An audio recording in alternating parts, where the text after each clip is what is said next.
నాడు పోగొడితే నేడు రాబట్టారు. మద్యం ఆదాయంలో రాష్ట్రమే టాప్. వైసీపీ హయాంలో పొరుగుకు మేలు. పాపులర్ బ్రాండ్ లేకపోవడంతో ఇతర రాష్ట్రాలపై మందుబాబుల చూపు. ఈ 5 ఏళ్లలో సుమారు 18,000 కోట్ల ఆదాయ నష్టం వాటిల్లని ప్రభుత్వం అంచనా వేసింది. రాష్ట్రంలోనే మద్యం కొనుక్కొని తాగుతున్నారు. ఇప్పుడు ఫలితంగా ఆదాయం మనకే దక్కుతుంది. ఈ 5 నెలల కాలంలో పక్క రాష్ట్రాలతో పోలిస్తే డబుల్ డిజిట్ ఇక్కడ అమ్మకాలు పెరిగినాయి అంట. తెలంగాణలో 3.45% పెరిగితే ఇక్కడ 10.29% పెరిగినాయి అంట. 2024-25 ఆర్థిక సంవత్సరంలో మొత్తంగా 29,442 కోట్ల ఆదాయం అంటే దాదాపు 29,500 కోట్ల ఆదాయం వస్తే ఈ ఏడాది 30,000 కోట్లు దాటనుంది. 132 కోట్ల భారం తగ్గిందని పెద్ద హెడ్డింగ్ పెట్టారు.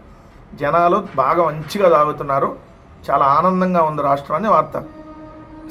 ఒక దినపత్రిక, నాకు తెలిసి దినపత్రిక కాదనుకోండి వీళ్ళు నడిపేది, నిజంగా ఒక పత్రిక ఇంత ఎక్కువ మద్యం తాగేస్తున్నారు, మద్యం అనేది ఆరోగ్యానికి హానికరం, దయచేసి తాగద్దు అని చెప్పాల్సిన పత్రిక రాష్ట్రంలోనే తెగ తాగేస్తున్నారు, ఇక్కడే కొనుక్కొని ఇక్కడే తాగుతున్నారు, దానివల్ల రాష్ట్రానికి ఆదాయం వస్తుంది, ఇంకా తాగాలి అని చెప్పి వార్త రాశారంటే కడుపుకు అన్నం తింటున్నావా రాధాకృష్ణ? అశుద్ధం తింటున్నావా? ఇంకా తాగాలి. జగన్మోహన్ రెడ్డి గారు ఉన్నప్పుడు లిక్కర్ సేల్స్ విపరీతంగా తగ్గినాయి, కానీ ఆదాయం పెంచాడు.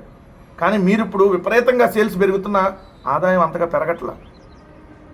విపరీతంగా సేల్స్ పెంచేశారు మీరు. గుడి పక్కన, బడి పక్కన, అసలు గుడి వైన్స్, బడి వైన్స్, కూటమి వైన్స్. అంతకుముందు పలానా సుబ్బారావు గారి ఇల్లు ఎక్కడంటే పలానా గుడి పక్కన, పలానా రాముల వారి గుడి పక్కన అని చెప్పేవాళ్ళు.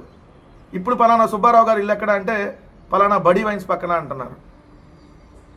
అంతకుముందు పలానా వెంకటరెడ్డి గారి ఇల్లు ఎక్కడ అని అంటే ఊర్లోకి వెళ్ళి అదిగోండి పలానా బడి పక్కనండి, పలానా ఎలిమెంటరీ స్కూల్ పక్కన, లేదంటే పలానా హై స్కూల్ పక్కన అని చెప్పేవాళ్ళు. ఇప్పుడు ఏమంటున్నారు? బడి వైన్స్ ఉంటుందండి, ముందుకెళ్ళండి, ఆ బడి వైన్స్ ఆనుకొని ఉంటుంది, లేదంటే అక్కడ పలానా ఎల్లయ్య గారి బెల్ట్ షాప్ ఉంటుందండి, అడగండి ఎవరన్నా అడిగితే ఎల్లయ్య గారి బెల్ట్ షాప్ అని చెబుతారు, ఆ బెల్ట్ షాప్ పక్కన గల్లీలోనే ఆయన ఇల్లు అని చెబుతున్నారు. ఇది ఈరోజు రాష్ట్రంలో పరిస్థితి. సిగ్గుండాలి. కడుపుకు అన్నం తింటున్నారా మీ 2